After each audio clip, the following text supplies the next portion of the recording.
THONGJU APUNBA Women Multipurpose Cooperative Society Limited AMASUNG Manipur State Rural Livelihood Mission MSRLM AMADI Manipur Government ki Department of RD and PR na PUNNA KHUTSAMNADUNA BASHIKHONG PANTHOIBI BAZAR Community Hall da PANGTHOKHIBA Awareness cum Interaction on Japanese Language Training Program at Manipur University Haiba Hiram da KHANA NEINABAGI THOURAM ama PANGTHOKHRE ngasi PANGTHOKHIBA KHANA NEINABAGI program aduda Manipur State Rural Livelihood Mission ki Director and Bandana NSGC ki SEO Maso Jimik NSGC International ki Account Manager Yas Taritia amasung MSRLM Imphal East District ki District Mission Manager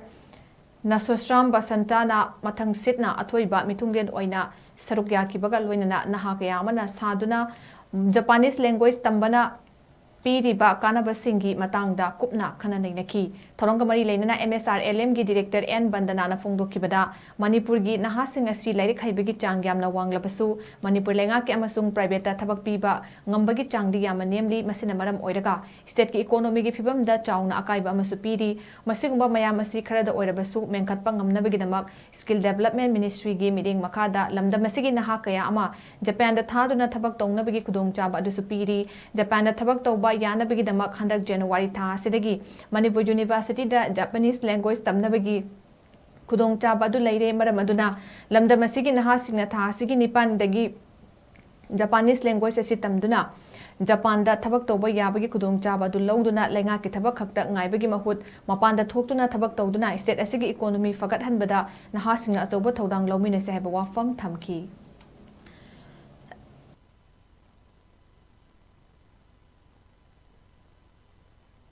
Manipur da laiba naharol sing youth sing sigi literacy rate lairik haibagi chang class 10 pass torba 12 pass torba even BA MA torba sing sing yam chahi amada koina puthoiba mi sing siga aduga chahi amada Manipur sarkar amadi Manipur da laiba private institute sing na koina absorb torga thabak pi bangam base asiti yam name sina maram oraga COVID ki matamda yamna wagiba adugi matungda mo 2023 gi May gi lan gi matungda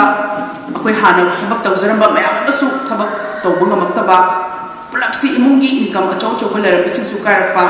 sugum basina maram porakanda yamna nuaitaba yamna mahung tadaba state ki phibam se urba matamda ai isagi site gi from MSRLM as well as Skill Development Department ki Secretary amo oina yam wakhan se koi nungai jade tanak state da yamna koi bu pukning thawat piba aduga koi state ki oina su yamna kana gadaba information ama lakhi karino hairagadi Japan da Manipur gumba khara sak manaba mi singi akoi gi thabak tawna bagi khudong saba mayam leire habse koi Skill Development Ministry gi NSCC की official सिंगना कोई दा हाइबी रखी मसीगी सिगी detail से कोई ना 2024 दा खगबंगा पदगी दी कोई state की जगह सिंगदा NSCC की official सिंग अमदी MSRLM की staff सिंग सिना मसी तपना तो बहुत रखी मतम नु देदा अकोई दा ले तबा खुदोंग चादा बसे खुद ले खुदोंग चादा बसे मणिपुर दा Japanese language से yam tina pesa tingdana yam tingdana tambang amnabagi yung sa pasileramdi aduna kamay taromi haiba kanda Delhi gi Greater Noida campus ta angang singse tharaga Japanese language si tamhalabi adugi angang singduna amuk Japan da thabak tawraga